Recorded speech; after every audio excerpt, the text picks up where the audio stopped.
Welcome back. Like I said, I'd sat in the dark. I guess that was pretty much counted as luck, though. Fine. Get out of there, chair. I will play. Damn it. I don't have any hands. I'm just using my mind. Must play. Piano. I have one hand. But then again, it seems firmly glued to this lantern. I only have my left hand and it's glued. No, I don't want the paper. Open. Anyone in there? Hey, look, another door. Screw you!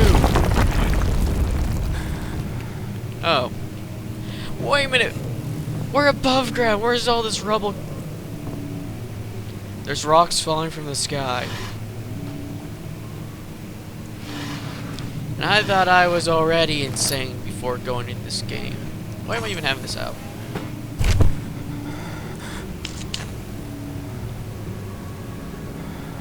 I didn't even get to read it. 17th of May, 1839. After pounding the unforgiving stone wall for what seemed like an eternity, I realized it was hopeless. I was trapped. I fell to the ground, gasping for air, trying to focus. That's when I saw a faint blue shimmer. My weakened body was heavy to carry, but I managed to push myself toward the enchanting light. Beautiful. It was waiting for me. Enclosed in dark nothingness, I felt myself drawn to the mystic light. I take this in the name of Red Team. Closing it in my hands. The faint glow escaped my fingers and began to spark brightly and spirit me away, unlocking alien memories of spiraling towers, endless deserts, and impossible geometry.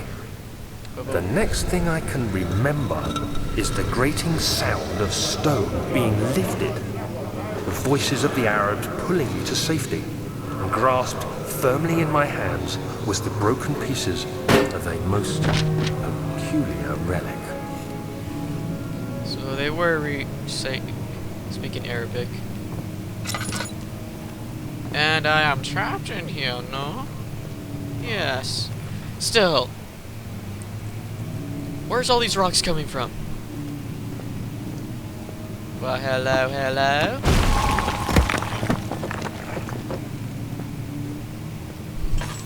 I know how to punch down a wall. Oh god. Much of the castle is old and hasn't been tended to for centuries. When the shadow arrives, it won't take long until things start falling apart. We're just buying time anyway. Let's do what we can. There isn't much to be done about the wars. We should reinforce weak structures. The ground will tremble and there's a risk everything will cave in on us, especially downstairs. Here, and there. Let's get the servants working on it. So yeah, it sounds like I'm walking around, because this is how I know a few of my friends describe me as. Just a guy who just walks around and destroys everything in his path. Not my fault that everything's so easily broken. You have to be swift when you activate the first one. You hear that? If it stops, you'll have to start over. Isn't all this a bit excessive? You can never be too careful, Daniel. Oh, there's one. Oh god. There's two.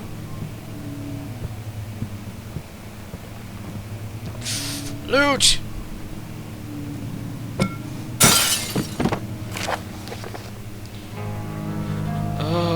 I can't read the first. Ousted and Billingberg, Castle 1801. Another region rich with law is Alsternate. Deep within the East Persian woods for centuries, there have been stories surrounding the hamlet and its neighbors. Castle Billingberg, the quiet, forest-clad mountain dress with scattered lakes is as predicted as could be edited. The area is haunted by the dark ask any local, and you will hear proof of the widespread superstition.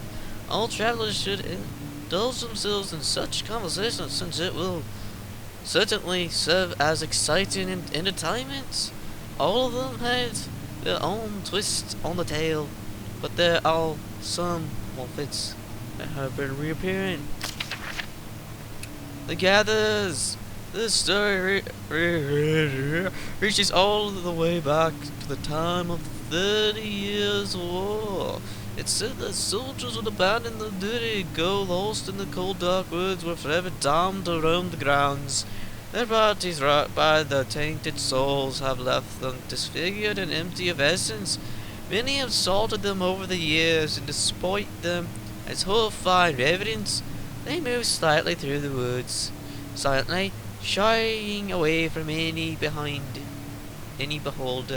They are all called gatherers, as they seem to follow some ambition to steal souls, stealing living creatures. It is their prey which can be hard, struggling inside damp, rigid sacks, dragging behind them, which reveals their presence.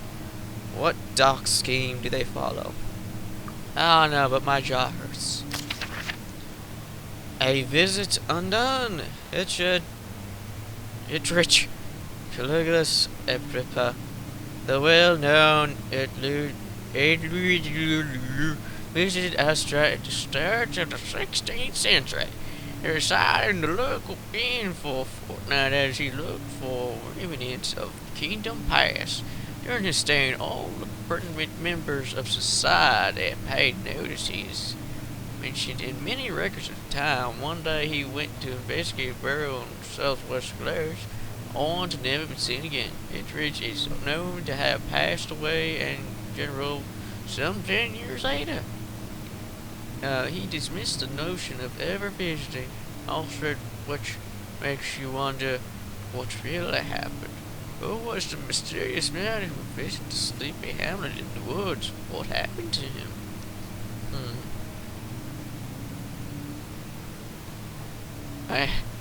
It was Jones. The immortal Baron.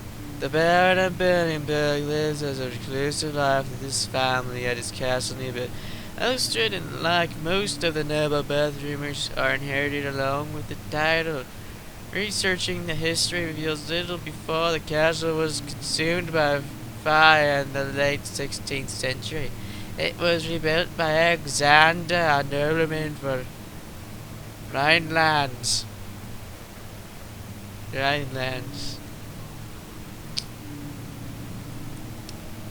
Claiming the role as protector of the peasant state, Alexander helped the region to flourish and remain popular throughout his presumed lifetime. The family has always been sanctioned with it come to lineage and heritage throughout the birth and death of Alexander and his offspring, has never been fully recorded. This has fed the idea that the Baron is in fact the one and the same who came from the west over 300 years ago, lived through the time of occupation, enjoying the order of the Black Eagle along with the great leaders of his country. That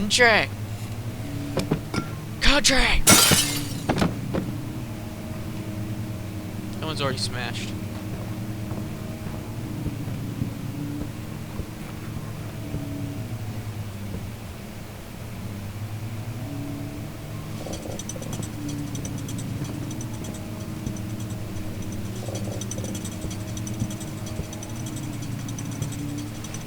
Mine.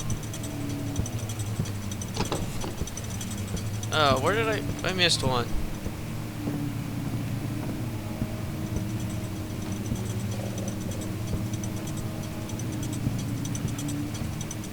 Where did I miss it? Oh. We got one there, we got one there. I wish I could tear out all of the books so I don't have to... Oh.